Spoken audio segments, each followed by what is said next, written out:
kita bicara ilmiah. Justru kan saya bukan bilang, soal seperti bahwa kayak kita dijadikan sebagai nggak ada masalah. Ini memang betul-betul orang ini nggak ilmiah ya. Ketika orang ini nggak bisa diajak ilmiah. Iya. Dengan diam dulu. Kacau ini lawyer ini. Kacau. Dia menyadari dia akan kacau lemah. balau. Saya lihat ada banyak dokumen yang dibawa, silakan dokter. Ijazah asli. Saya punya 3 ijazah asli dari Universitas Gadjah Mada. Ini saya bawa ya sebagai komparasi. Minta tolong Mas Aiman untuk tunjukkan tadi ijazah apa yang ditampilkan oleh Bareskrim, yang dikatakan oleh Bareskrim sebagai ijazahnya Pak Joko Widodo ya. Fotokopi berarti fotokopi ya. Itu fotokopi aja. Karena itulah satu-satunya dokumen yang artinya diakui ya, diakui oleh. Nah, saya mau tunjukkan pakai itu aja ya, pakai itu aja. Saya mau tunjukkan ya. Pertama adalah secara ilmiah dulu ya. Secara ilmiah itu ada seseorang yang memberikan klaim. Saya sarjana kehutanan Universitas Gadjah Mada ya. Nah, ketika kemudian ada beberapa hal yang diragukan, maka dia wajib untuk memberikan bukti. Ya, memberikan bukti, dia wajib untuk memberikan bukti. Apalagi ini adalah seorang pejabat yang menggunakan ijazahnya itu untuk memperoleh jabatannya. Jadi ada kewajiban di situ diatur oleh undang-undang. Misalnya saya yang orang biasa saja, saya yang rakyat jelata aja, saya melakukan klaim, saya sarjana kedokteran, saya dokter, saya Master of Science dari Universitas Gadjah Mada. Mana buktinya? Buktinya saya bawa. Ya, ini ijazah asli S1 saya. Ya. Saya bantu. Tapi fotonya ini nggak ada belum masalah. Tapi nggak boleh ditunjukkan ya karena saya nggak pakai jilbab waktu itu ya. Kemudian klaim saya sebagai dokter, saya tunjukkan ini adalah ijazah dokter saya dari Universitas Gadjah Mada. Dokter Tifa tahun berapa lulus ya? 95. Oke. Ya. Ini ijazah dokter saya asli. Kemudian saya ambil Master of Science ya, asli ya. Oke. Jadi itulah. Kemudian kalau ada orang yang masih belum percaya, ada pihak yang belum percaya, baru verifikasi. Jadi klaim ya, kemudian bukti otentik, baru verifikasi. Apakah benar ijazah ini ya, tapi nggak sama kamu. Ya? Nah sekarang Pak Jokowi kita sekarang lihat, ijazah udah disita. Bentar, Bang Farad. Ya, ini ada seseorang yang melakukan klaim. Saya sarjana kehutanan Universitas Gadjah Mada. Mana buktinya? Nah buktinya ditunjukkan oleh Bareskrim ini ya. Nah sekarang saya mau tunjukkan dari semua ini sudah dilakukan penelitian oleh Pak Dr. Roy Suryo dan Pak Dr. Ismon Sianipar. Saya cuma menunjukkan satu aja hal dari dokumen yang ditampilkan oleh Bareskrim. Dari sisi foto ini aja. Karena rakyat Indonesia bisa melihat tanpa harus melakukan laboratorium forensik, tanpa harus melakukan teknologi. Dari sini saja kita bisa compare dengan ijazah saya. Apa yang membedakan? Yang membedakan itu persoalan sederhana, yaitu cap. Ya, dalam 3 ijazah saya tidak ada cap dulu baru ditempel foto seperti ijazah ini. Ya. Ini kan berarti kalau kita percaya bahwa ini ijazah otentik dari UGM, ini menyalahi prosedur. Bentar, Dokter Tifa, mohon maaf saya potong. Memang kelihatan di sini bahwa foto dulu baru yang aslinya dulu baru foto. Ya, dengan mata telanjang saja, nggak usah pakai digital forensik, kita bisa melihat bahwa cap itu ada di belakang foto. Artinya ini kan jelas ada persoalan besar terhadap prosedur. Ini yang asli, ini yang aslinya sudah dilihat. Bukan sebentar, Dokter. Ini yang asli, yang ini fotokopi. Ya, enggak. Karena Oke teman-teman, kembali lagi bersama saya di channel ini. Mari kita saksikan bagaimana tanggapan para netizen tentang cuplikan video tersebut. Jadi teman-teman, mereka mengatakan di sini bahwasanya mereka berharap supaya Pak Prabowo yang tidak patuh kepada pemerintah presiden supaya tetap ditangkap.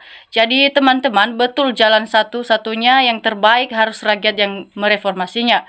Ya, Luhut Sri Mulyani, Tito Pian Mulyono, 6 orang ini wajib dihukum mati pengkhianat, penindas, raja fitnah, pembunuh, koruptor. Jadi harus dihukum seadil-adilnya demi nama baik negara Indonesia. Ya, seharusnya Presiden Prabowo ini jangan takut reformasi kepolisian karena ada rakyat dan TNI di belakangnya. Ya, mereka mengharapkan kepada Pak Prabowo ini supaya bisa mengadili Pak Jokowi seadil-adil mungkin ya teman-teman. Ya, karena jangan karena nanti mantan presiden si Pak Jokowi ini kamu tidak bisa memberi dia pengadilan ya teman-teman. Ya, di sini Pak Prabowo ganti Kapolri, jangan takut ada TNI rakyat di belakang Bapak. Dukung orang jujur, semoga Allah melindungimu. Ya, rakyat wajib bergerak, nepalkan manusia Firaun di negeri ini. Jadi Listio Wiwi, Luhut mafia jahat, perampok, pecat semua, rakyat aman. Ya, jadi teman-teman, mereka mengharapkan di sini teman-teman supaya para pengkhianat dan penindas yang ada di Indonesia ini supaya segera diadili dan dihukum seberat-beratnya mungkin. Jadi Pak Prabowo tunjukkan taringnya, jangan mau diatur geng Solo. Jadi presiden bersama rakyat dan TNI kenapa harus takut dengan Kapolri dan geng Solonya? Ya, jangan takut kepada mereka. Ya, harus memberi keadilan kepada yang telah berbohong dan yang telah membela kebohongan. Jadi kenapa presiden tidak berani ganti Kapolri? Udah masanya diganti. Kok nggak Pak, kami rakyat di belakang Bapak? Ya, kalau aku jadi Prabowo, kalau udah tahu diancam, dijual, aku beli, nggak usah pakai lama. Ya, jadi selama Kapolri tidak diganti, malas lihat berita. Pada akhirnya kami 5 tahun lagi nganggur. Ya, semoga kalau Pak Prabowo kalah dengan Pak Mulyono, berarti Pak Mulyono lebih hebat dong. Ya, jangan sampai Pak Prabowo dikalahkan dengan Pak Mulyono. Ya, karena dia telah membela kebohongan supaya juga Pak Prabowo ini bisa membela kebenaran. Ya, jadi Pak Prabowo kan katanya macan Asia. Kenapa macan Asia takut dengan geng-gengnya? Biasanya cuman omon-omon, tidak berani menerkam. Ya, jadi sikat mereka Pak Presiden. Usia sah saja gunakan untuk kebaikan negara ini. Ya, hidup Pak Prabowo presiden bersih, bersihkan menalu racun. Jadi seluruh TNI, Kopassus dan seluruh rakyat Indonesia, ulama, mahasiswa Indonesia, Prabowo segera tangkap jiwa Luhut Istio. Ya, jadi dalam hukum pidana sebagai contoh peraturan hukum terwujud pemerintah dan bersifat memaksa adalah ketentuan pasal 224 KUHP berbunyi, barang siapa dipanggil menurut undang-undang dan sengaja tidak memenuhi suatu kewajiban yang menurut undang-undang selaku demikian diancam ke satu dalam perkara pidana dengan pidana penjara paling lama 5 bulan. Jadi kedua dalam perkara lain dengan pidana penjara paling lama 6 bulan. Ya, jadi teman-teman, bravo Presiden Rakyat Indonesia Pak Prabowo Subianto, jangan gentar lanjutkan reformasi, rakyat mendukungmu. Ya, rakyatnya harus bersatu dukung Pak Prabowo, reformasi institusi Polri supaya presiden aman dan dari gangguan geng Solo. Ya, jadi rakyat harus bersatu melawan kezoliman, satu langkah bergerak bersama utarakan apa yang diinginkan.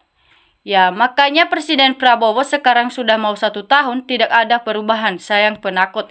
Ya, jadi kami mengharapkan kepada Pak Prabowo ini supaya tidak takut dengan mengadili suatu kebohongan, di mana karena nanti dia mengira semenjak dia bisa berbohong berarti tidak dihukum-hukum. Jadi teman-teman, kalau tidak direformasi dan diganti maka penjaliman dan kebidapan kewenangan aparat berparcok terhadap rakyat akan semakin parah.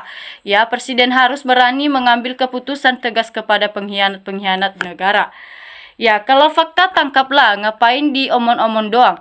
Ya, masa kalah dengan Pak Purbawa nyali presiden, jangan dong, harus lebih garang lah. Jadi teman-teman, Prabowo nggak berani copot Kapolri, percuma berharap sama Pak Prabowo. Ya, harusnya ketua partai dan ketua DPR ikut terseret juga kasus ijazah Mulyono. Setidaknya mereka tahu betul biodata dan profil Mulyono. Mereka waktu itu yang mengusung dan meneliti Mulyono. Jadi teman-teman, tenang presidenku. Indonesia negara hukum yang salah tangkap jika perlu jemput paksa. Ya, ambisi jadi pejabat tinggi korupsi, rakyat yang mengadili jika tidak mau bertanggung jawab. Jadi Presiden Prabowo masih dalam kendali Jokowi, remote ada di tangan Jokowi. Ya, supaya kami mengharapkan juga kepada Pak Prabowo ini supaya tidak diatur dengan Pak Jokowi ini. Ya, karena bukan dia lagi yang jadi presiden, melainkan diri Pak Prabowo ini yang menjadi presiden. Jadi ijazah atau piagam adalah bukti keberhasilan perjuangan suatu studi atau perlombaan yang merupakan kebanggaan untuk dilihat khayalah. Bikin disembunyikan, contoh saat kita lulus ujian sarjana, jika tetangga kita ingin melihat dengan senang hati puas, pasti saya tunjukkan. Ya, percuma Jokowi jadi presiden tapi nggak berkuasa. Ya, nggak mungkin lah presiden takut sama Polri. Pertanyaannya ada apa? Ini kenapa yang belum juga direvisi? Sudah sangat-sangat jelas Polri udah sangat menyakiti hati rakyat Indonesia. Ya, rakyat sudah tidak lagi percaya dengan institusi Polri ini. Segera direvisi Polri ini. Jangan sampai pemerintah menciptakan peperangan rakyat dan Polri. Jangan sampai rakyat yang menang, bom di tangannya. Jadi teman-teman, ketiga orang tersebut itu sudah komitmen usaha untuk menguntungkan pribadi dan untuk memiskinkan masyarakat. Jadi ini suatu kepentingan umum. Jangan mengurus kepentingan pribadimu, ya, supaya para rakyat bisa senang kepada Anda. Jadi entah atas nama geng Solo bekerja seperti ini, nyata-nyata mereka sudah banyak pelanggaran. Jadi izinkan kekuatan rakyat untuk menempelkan opung Luhut. Jadi yang namanya Presiden Prabowo harus berani untuk melawan kedoliman yang ada karena rakyat bangsa Indonesia seperti Jokowi, Luhut dan perampok koruptor. Milik rakyat bangsa Indonesia ya Pak Prabowo Subianto, tangkap semuanya, jangan ada dusta di antara kita. Tangkap dari polisi, Jokowi dan pembunuh.